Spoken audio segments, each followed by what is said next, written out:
What does it feel like to watch your whole world fall apart in the time it takes to open a door? For Ava Morgan, that moment came on a summer night, humid, heavy, and unforgettable.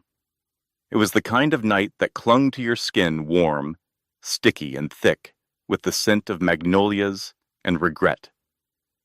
Savannah, Georgia, hummed its usual song, jazz spilling onto sidewalks, the hush of traffic fading into laughter from hidden courtyards.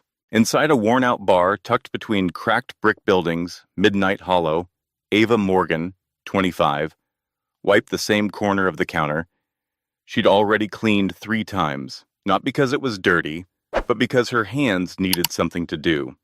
She should have been smiling at tipsy strangers, pouring drinks with the kind of charm that made her a local favorite. But tonight, her mind was somewhere else, entirely in a one-bedroom apartment, with a man she once trusted, and the girl she used to call her sister. 3 years. 3 damn years, with Landon Reyes, only to find him in bed with Tessa Clark, her best friend since high school. No screaming, no scenes, just the sound of laughter as she walked in and the sound of silence as she walked out. By midnight, the bar was nearly empty. Ava reached under the counter, pulled out a cheap bottle of whiskey, meant for staff use only, and poured herself a shot, then another. Her hands shook, but she didn't stop. 3 years. And I lose to her, she whispered to no one. The whiskey burned. Her eyes blurred. And just when the sadness started to twist into something like numbness, the door creaked open. He didn't belong here. That much was obvious. Julian Hart, 30, had the air of someone who always wore control like a second skin. Tailored suit, polished shoes, jawline too sharp for a bar that smelled like spilled beer and broken hearts. He was in town for business, another development, another deal. But tonight, he wanted to disappear. And Midnight Hollow was the only place on the street without valet parking or overpriced cocktails. He took a seat 3 stools down, ordered bourbon, said nothing.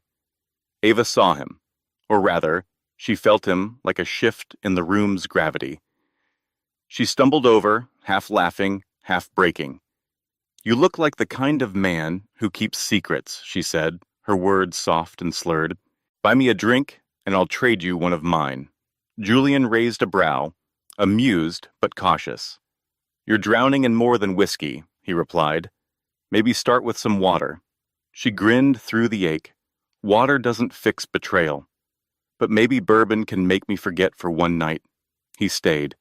She talked, or rather, spilled memories, heartache, things she hadn't even told herself yet, and he just listened, not judging, not fixing, just there. Somewhere between the 3rd glass and the 5th song on the jukebox, they left. No plan, no promises, just 2 strangers, broken in different ways, crashing into each other like waves in the dark. She woke up the next morning to sunlight and silence, a king-sized bed, a strange ceiling, a headache pounding in her skull and confusion curling in her gut, clothes scattered, memories fragmented, and then she noticed her necklace gone, a delicate sapphire teardrop on a thin silver chain, the last thing her grandmother ever gave her, her anchor, her piece of home. Ava's breath caught. No, no, no, no. She clutched the blanket to her chest, panic rising like bile, and that's when she heard the water running. The stranger from the bar, Julian, was still here. Steam curled out from the bathroom as Julian Hart stepped into the suite, freshly showered, impeccably dressed, holding a mug of black coffee like this was any ordinary morning. "Morning," he said casually, as if she hadn't woken up naked and confused in a stranger's bed. Ava bolted upright, yanking the hotel sheet to her chest. Her heart pounded. "Where's my necklace?" she asked, voice tight and rising. "I had it last night. It's gone." Did you take it?" Julian said nothing. He simply reached into his pocket, pulling out the delicate sapphire pendant, letting it dangle from his fingers. "This?" he asked, voice unreadable.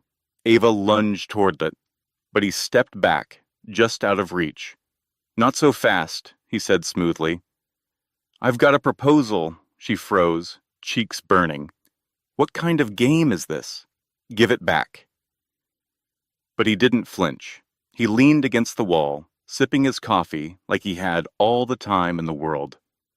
"I need someone to play fiancé," he said. "Just for one night.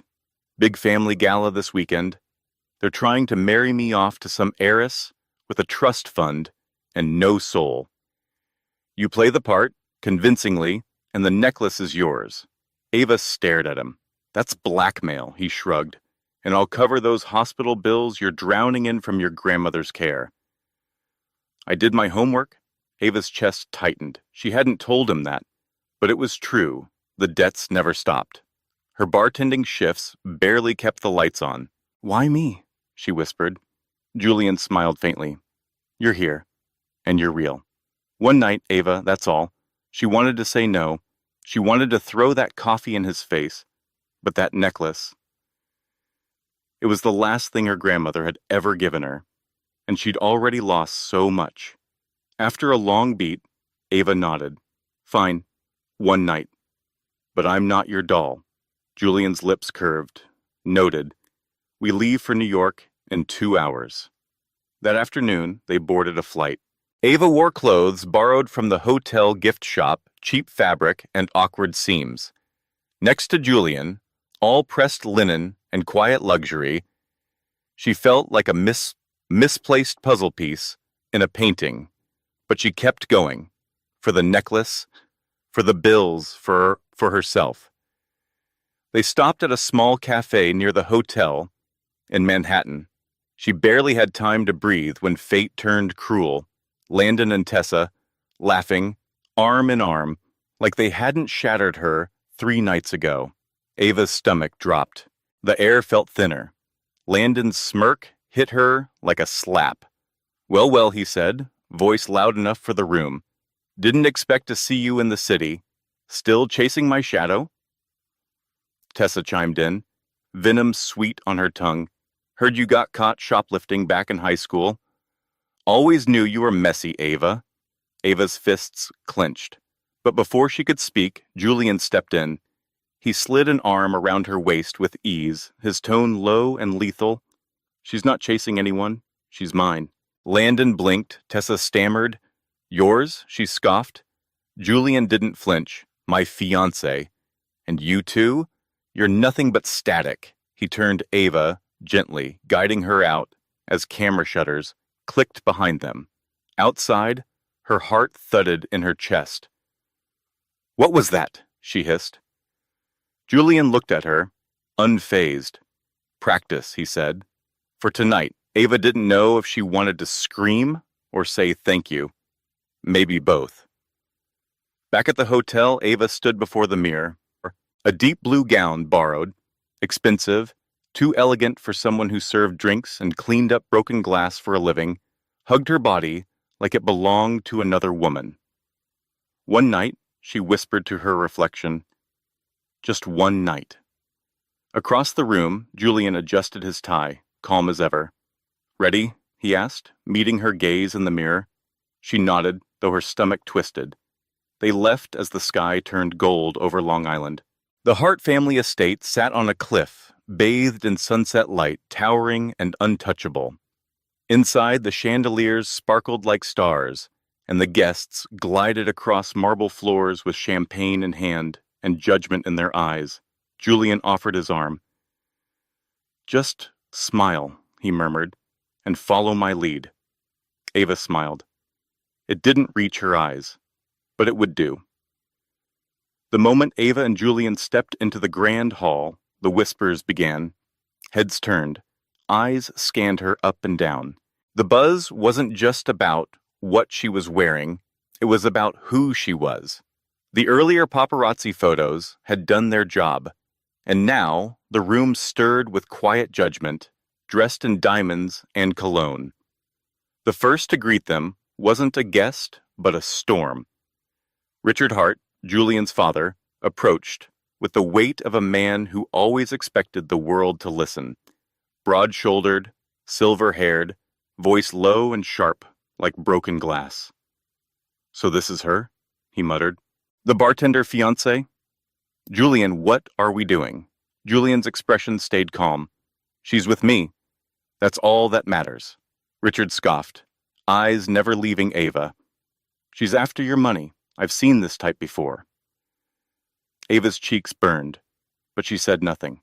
Her fingers tightened slightly on Julian's arm, anchoring herself in place. Then came Sophie Hart, Julian's younger sister, dripping in couture and venom. She gave Ava a sugar-sweet smile that didn't reach her eyes. "Cute dress," she purred. "Did the hotel housekeeping let you borrow it?" Laughter fluttered nearby. Ava's jaw clenched. Julian stepped forward, his voice low but firm. "That's enough, Sophie. She's my guest." Sophie rolled her eyes. "Let's see how long she lasts." She turned and walked away, already typing something on her phone. The night dragged on. Ava stayed close to Julian as he moved through the crowd, shaking hands and faking smiles. She tried to match his ease, but every glance felt like a spotlight. Every whisper, a dagger. Then her phone buzzed. She pulled it from her clutch, only to feel her stomach drop. A tweet from Sophie's account. "Meet Julian Hart's fiancé, shoplifter, liar, gold digger. Classy choice, bro." Attached was a blurry photo of Ava, taken that afternoon at the cafe. The comments were worse. Trash. Caldwell's slumming it. Thief in designer skin. Ava's hands shook. Her vision blurred. The memory flooded back 14 years old, stealing $50 to buy medication for her dying grandmother. One stupid choice turned into a headline. She found Julian by the bar, staring at his phone, jaw clenched. "You saw it?" she whispered, holding out her screen. He nodded, eyes cold. "Sophie," he said flatly, "I'll take care of it." Before she could stop him, he stepped into the center of the ballroom and gently tapped a spoon against a champagne glass. The room silenced. All eyes turned. "I have something to say," he announced. "The tweet going around? It's a lie. My sister posted it." A pause. Ava Morgan isn't a thief. When she was a kid, she made a desperate choice to save someone she loved. Something most of you, let's be honest, wouldn't have had the courage to do. I'm suing Sophie for defamation, and if anyone else has a problem with my fiancé, come talk to me. Gasps rippled through the room. Ava stood frozen, stunned. He didn't have to do that. Not for a fake engagement. Not for her. Sophie stormed toward them, face flushed. "You're joking, right? She's nobody." Julian didn't blink. "She's with me. That's enough."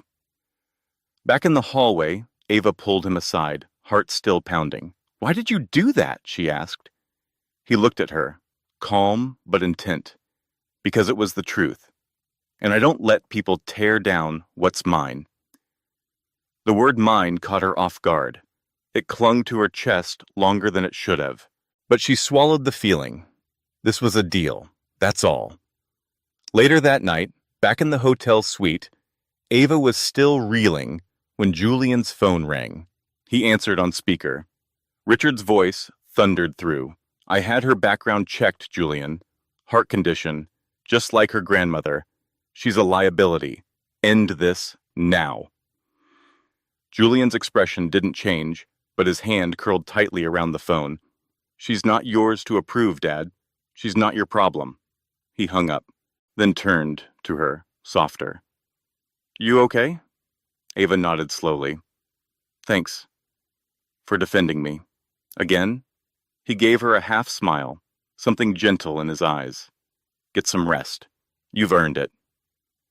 The next morning, Ava scrolled through her phone, a cup of coffee warming her hands. The headline stared back at her. Hart CEO defends fiancé in gala showdown. Her name, everywhere. She groaned. But deep down, something flickered. He didn't just stand up for her. He made it public. Then another buzz. A message from an unknown number. This isn't over, Ava. Watch your back. Her heart skipped. She showed it to Julian, who frowned. Sophie, he muttered. Or someone she's dragging in. No more pretending. They were in deep now, and this was just the beginning. Manhattan, late evening. The lights outside twinkle like stars trapped in glass, but the mood inside Hart Enterprises is anything but magical. Julian's jaws clenched, eyes narrowed at the screen in front of him. He scrolls through Sophie's social feed, pausing on a new post, a grainy, black and white photo of a man in a hoodie captioned, "Payback's coming." A chill runs through him. She's not letting this go, he mutters. Ava, who's been hovering nearby, furrows her brow. What's her problem with me? Julian doesn't look away from the screen. It's not you. It's me. She hates anyone who threatens her seat at the family table. Before Ava can respond, Julian's assistant Tom, wiry and always in motion, bursts in, holding a tablet like it's on fire. Sir, you need to see this. It's not just Sophie. Someone else is digging into Ava's past. Julian grabs the device. His eyes move quickly. His face goes cold. Private investigator. Hired by my father. Ava's heart sinks. Your dad hired someone to spy on me? Julian nods, grim. He's trying to find something, anything, to push you out. He doesn't trust you. Ava sinks into the nearest chair, the weight of it all pressing down hard. I didn't sign up for this, she whispers. Julian kneels beside her, his voice quieter now. No, but you're not in this alone. I promise I'll fix it. Hours later, Ava stands at the hotel window, her reflection superimposed over the glowing skyline. What was supposed to be one night has unraveled into something darker. Family politics, social sabotage, personal threats. Julian's words from earlier echo in her mind. I don't let people trash what's mine. She wants to brush it off, wants to believe this is still just a performance. But something about the way he looked at her, it didn't feel like acting. Downstairs, Julian is on the phone with his legal team. His voice is low, focused, lethal. Find out who Sophie's working with. This ends tonight. Outside, a figure leans against a lamppost across the street. A familiar smirk. Landon. Ava sits on the edge of the hotel bed, staring at the lights beyond the glass. She replays the message over and over. This isn't over, Ava. Watch your back. Her stomach churns. She's tangled in something far beyond a fake engagement now. And the sapphire necklace she came for feels a world away. The next morning breaks over Manhattan gray, heavy and uncertain. Julian knocks on her door, holding 2 coffees. Sleep okay? He asks. Ava takes the cup with a small nod. Not really. That text? It's still with me. Julian sits across from her. I've got people tracing it. It's Sophie. I'm sure of it. Maybe with help. She sighs, warming her hands on the mug. Your sister really hates me that much? He shrugs. Tired. She's afraid. Afraid that if I move forward, she'll be left behind. At Hart Enterprises, the atmosphere is electric with tension. Tom pulls Julian aside, face serious. We found something. He hands Julian a new tablet. Sophie's been texting someone. Your fake fiancé's ex, Landon Reyes. They've been in contact, planning something. Ava hears her name and steps closer. Landon? She breathes. He's here? In New York? Julian's eyes darken. He is now. And if Sophie's paying him, it's not going to end well. That night, Ava scrolls her phone in the hotel lounge, trying to distract herself, when a notification lights up her screen. A video, posted from an anonymous account, already going viral. It's low quality, dark lighting. But the figure in the video, a woman laughing in a bar, brushing hands with a stranger, looks like her.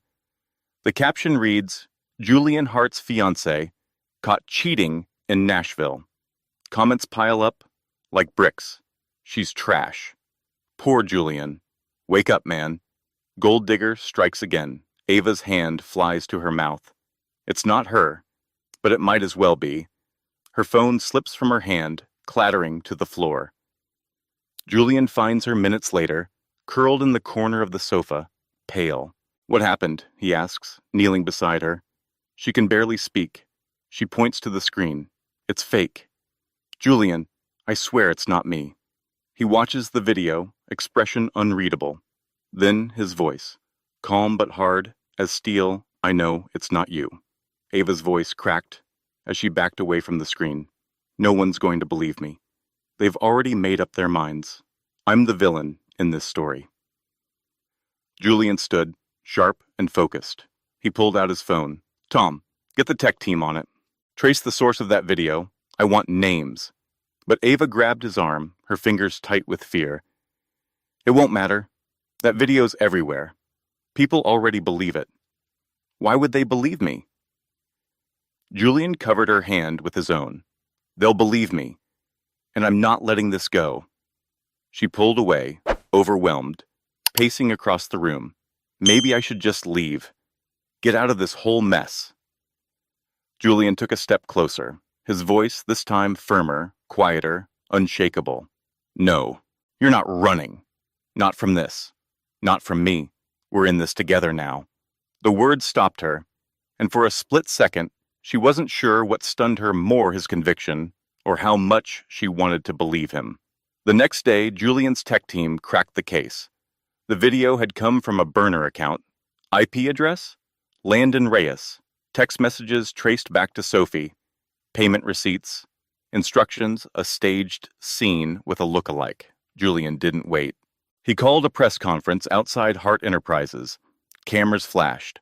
Reporters swarmed. But Julian stood steady at the podium, with Ava behind him, heart pounding. "The video circulating about Ava Morgan is a fabrication," he said, voice sharp as steel. "It was orchestrated by my sister, Sophie Hart, and Landon Reyes, and I have the proof. My legal team is filing charges for defamation. Ava is innocent, and I'll protect her from anyone who tries to destroy her." Questions erupted, shouting, cameras blinking. Julian didn't flinch. He simply turned, took Ava's hand gently, and led her back inside. Her hands trembled. Tears threatened to fall. "You didn't have to do that," she said, voice quiet. He stopped, turning to her. "Yes, I did. You didn't deserve any of this." She smiled through the sting in her chest. "Thank you." A rare, real smile flickered across his lips. "Come on, let's get out of here." They drove until the skyline disappeared, until the tension loosened its grip. A quiet diner on the edge of nowhere. Burgers, fries, black coffee. Ava watched Julian stir his drink, his gaze distant, then softly, 15 years ago, I almost drowned in a lake in Tennessee. She looked up, surprised. I was 7. Family trip, I slipped under. Everyone panicked, except this little girl. She jumped in, pulled me out. From his pocket, he pulled the sapphire necklace. She gave me this, said her name was Ava. I've been looking for her ever since. Ava stared at the pendant, something deep stirring. I don't remember. When I was a kid, I was in a car accident. Hit my head. The doctors said I lost parts of my memory. Julian slid the necklace across the table.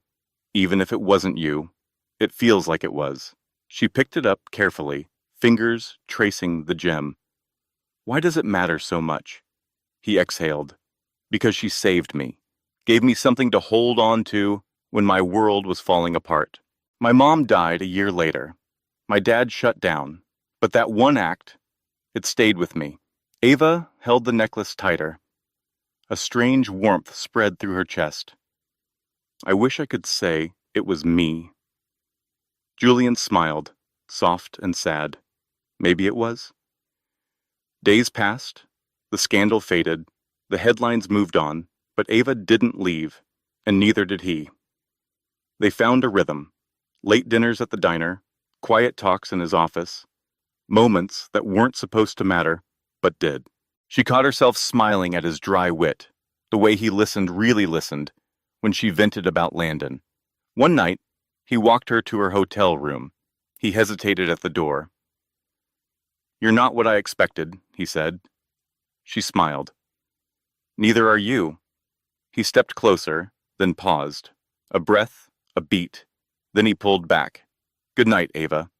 She watched him go, her heart pounding against her ribs. A week later, a routine checkup. Just a lingering chest pain she had ignored too long. The doctor's words hit harder than any headline. "You're pregnant, Miss Morgan, but with your heart condition, it's high risk." She left the clinic in a daze, an ultrasound photo clutched in shaking hands. Back at the hotel, Julian found her curled on the couch, silent. "What's that?" he asked gently. She handed him the photo. "I'm pregnant," she whispered. Didn't plan it, didn't expect it. He sat beside her, quiet, looking at the small, grainy image, not saying anything, just holding the moment with her. Julian reached for her hand, his voice low, steady. "We'll figure this out. I'm not going anywhere." But Ava pulled away gently, her eyes glossy with tears. "You don't have to say that. This wasn't part of the deal." He tilted her chin up, forcing her to meet his gaze. "The deal's off, Ava. This is real now." She searched his face, looking for the polished, calculated man she met in that bar back in Savannah. But he wasn't there. Only this version of him softer, present, real. "You mean that?" she whispered. He nodded, without hesitation. Every word. And when she leaned into him, resting her head against his chest, the weight of everything she'd carried finally loosened. For the first time, she let herself believe him. But peace never stayed for long. The next morning, Julian's phone rang.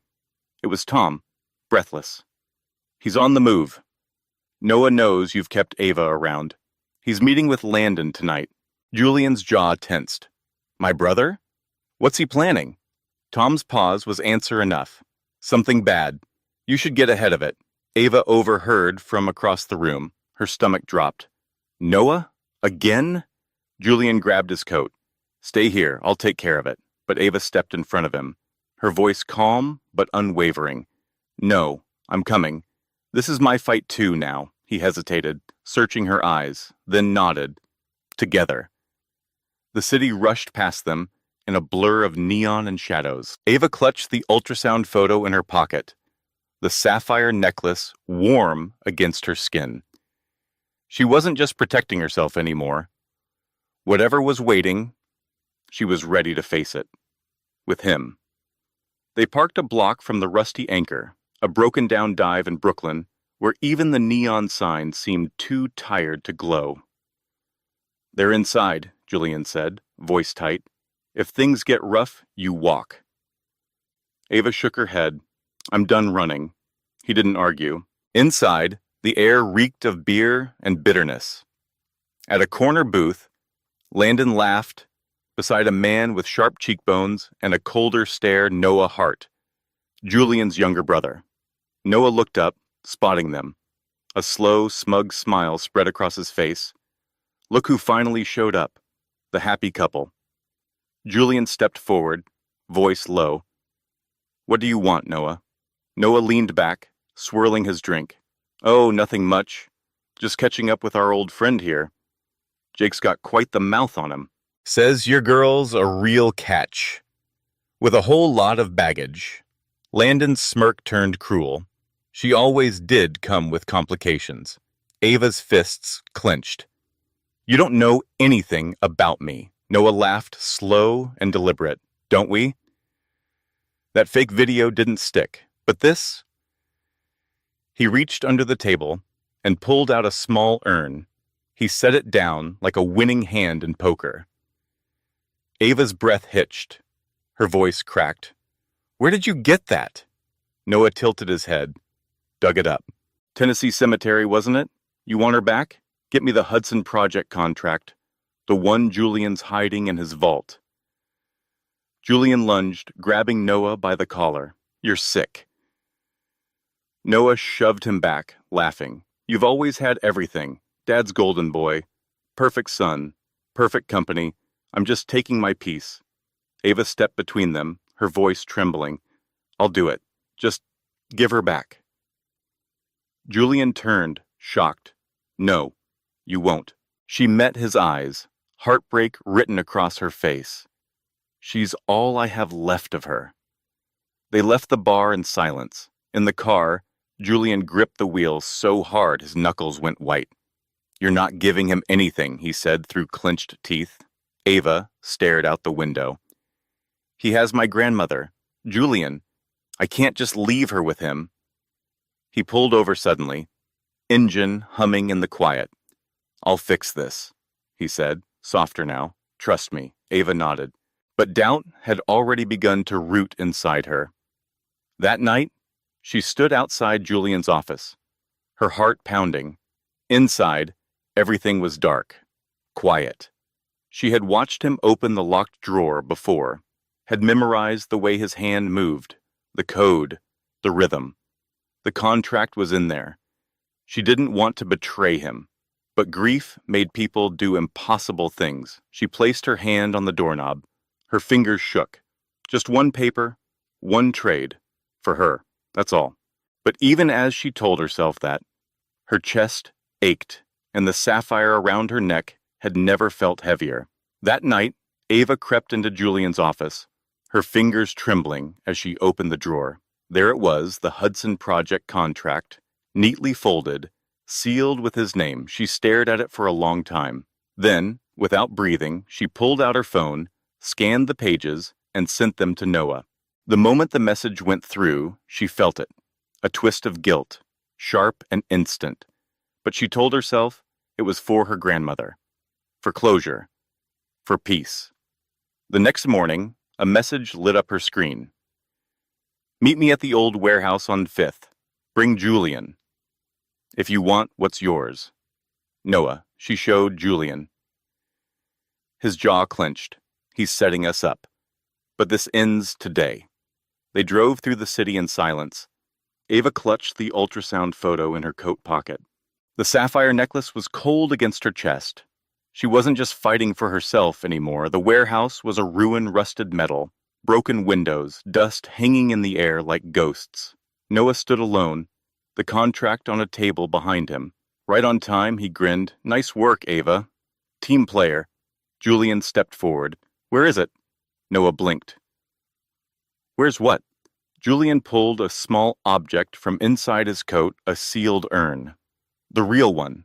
I swapped it last night." "You've been holding a fake." Noah lunged, but his foot caught the broken frame of a window. He crashed through a half-shattered panel, landing with a cry, a thin line of blood trailing from his arm. "You'll regret this!" He spat, stumbling out into the shadows. Ava rushed to the urn, her eyes welling as she held it close. "You got it back," she whispered. Julian nodded. "I couldn't let him win." She wrapped her arms around him, tears of relief spilling onto his shoulder. But peace is always short-lived.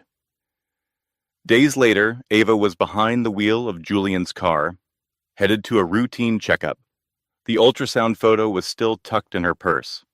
She was humming softly, her hand resting protectively over her stomach. Then the brakes failed, screeching metal, a sudden swerve, the crunch of steel against a pole, and everything went dark. Julian burst into the hospital, his face pale, panic in his eyes. A doctor met him at the door, voice heavy. She lost the baby. Her heart condition combined with the trauma, it was too much. "We stabilized her, but she's fragile. She'll need time." Ava woke to the sterile white of the hospital ceiling. Julian was there, eyes rimmed with red, his hand wrapped around hers. "The baby?" she whispered. He shook his head. "I'm sorry." She pulled her hand away, tears already falling. "It was Noah, wasn't it?" Julian nodded. "Brake lines. We've got the evidence." She turned her face to the wall, her voice breaking. I can't do this anymore. Your family is destroying me. He reached for her. I'll protect you. But she shook her head. You can't. I want out. He stood, his voice cracking. I'll give you space. But I'm not giving up. The door clicked shut behind him. The days blurred. Ava barely moved from the hotel room. She stared at the urn on the table, the necklace clutched in her hand, the child she would never meet weighing on her chest like a stone. Then came the call. Tom, it's Julian. There was an accident last night. He's in a coma. She raced to the hospital. Machines beeped steadily around his still body. Tubes, wires, bruises on his face, but he was breathing. A nurse handed her his jacket. Something fell to the floor, the sapphire necklace. As she picked it up, something snapped into place. A memory, a lake, a boy sinking beneath the water, her 9-year-old hands pulling him to the shore. She gave him the necklace, a gift from her grandmother, then ran when her parents called. The accident later that year had wiped it all, but now it came back in full. It was you, she whispered, tears falling. I saved you. Julian, it was always you. She took his hand, holding it tight against her heart. Please. Wake up. I can't lose you too. Outside, in a black sedan, Noah sat watching. His arm was bandaged, but his smirk was intact. He dialed a number. It's done. He's out of the way. Now it's my turn. The call ended. The engine purred, and he disappeared into the city lights, leaving Ava alone with her grief and a prayer. Inside, she sat by Julian's side, the sapphire pressed to her lips, the machines, a fragile lullaby in the quiet. I found you once, she whispered. Don't make me lose you now. Days turned into weeks, and still, the world outside kept spinning, but Ava didn't move. Her world was here in this room until one gray morning. Julian's fingers twitched, and Ava shot upright, heart in her throat. His eyelids fluttered open, slow and heavy. The machines beeped steady beside him. His voice came out as a whisper, broken and raw. Ava. She choked back a sob, gripping his hand like a lifeline. You're back. You scared me half to death. He gave her the faintest smile. Couldn't leave you. Not again. She leaned in, her forehead resting against his. Her voice trembled. I remembered the lake. It was me. I pulled you out. His eyes sharpened, tears rising. I knew it. My girl. He pulled her close, and the sapphire necklace slipped between them, a silent promise. Returned. Resh recovery wasn't quick, but it came slow and steady. Julian was moved into a private room, sunlight spilling through the tall windows. Ava never left his side. Every morning, she helped him sit up. Every evening, she read aloud until he drifted off. One afternoon, he handed her a folder. Open it, he said. Inside were documents, shares, ownership, legacy. She blinked. What is this? He reached for her hand. A piece of my world. You're not just passing through it anymore, Julian. I don't need too late. It's yours. And he smiled, tired, but entirely hers. The next day, Richard Hart walked into the room. He looked smaller than she remembered, older, quieter. He stood stiff by the foot of the bed, and eyes never quite meeting hers. Noah went too far, he said. He cut your brakes, and then Julian's. I should have stopped him. Julian struggled upright. Where is he? South Africa. Stripped of everything, no money, no control. He's done. Then he turned to Ava, placing another folder on the bedside table. 10 million, in a trust, for everything we put you through. She stared at it, then at Julian. I didn't ask for this, Richard nodded. No. But you've earned it. Take it or don't, it's yours. Ava closed the folder and slid it aside. I don't want your money. I want peace. And for the first time, Richard softened. You've got it. I'm stepping back. Julian's in charge now. He left. And with him, some of the weight lifted. Julian looked over at her, a quiet warmth in his eyes. You okay? She nodded, a small smile breaking through. Just tired of fighting. Months passed. Julian healed. Ava stayed. Together, they left New York behind, driving south in a rented pickup, windows down, the wind braided with new beginnings. Tennessee was waiting. They arrived at a small church tucked outside Nashville white walls, stained glass, silence wrapped in sunlight. Here, Ava whispered. In her arms was the urn. They walked to a quiet cemetery behind the chapel, a simple stone, her grandmother's name etched gently into time. Ava knelt beside it, brushing her fingers over the carved letters. I brought you home, Grandma, she whispered, and I'm not alone anymore. Julian knelt beside her, his hand finding her shoulder. She'd be proud of you. Tears spilled down Ava's cheeks. I hope so. Back inside, the church hummed with soft preparations.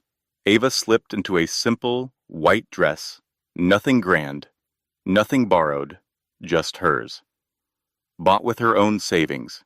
Earned. Julian waited at the altar.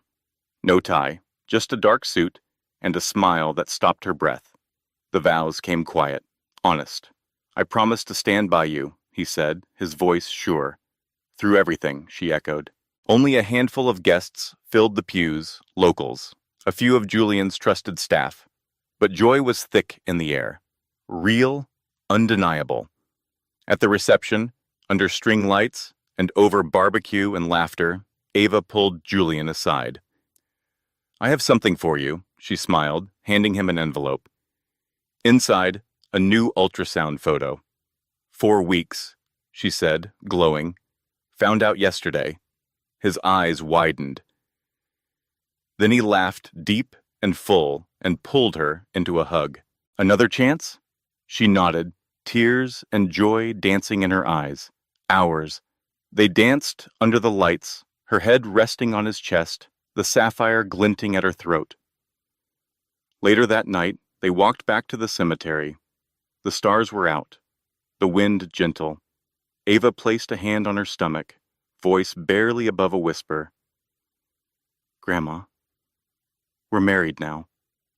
And there's a little one coming. I found someone who loves me. Just like you did. Julian wrapped his arm around her. I'll take care of her. Promise. The sky turned gold as the sun dipped low, and in that quiet, held between memory and tomorrow, they stood in the stillness, a family reborn. The soft strum of a guitar drifted through the warm Tennessee air. Children's laughter rang out from under the string lights. Plates clinked, fireflies blinked, and the picnic hummed with quiet joy. Among it all, Julian pulled Ava into his arms for one last dance. He leaned in, his voice brushing her ear like a promise. You're my home. She smiled, eyes soft.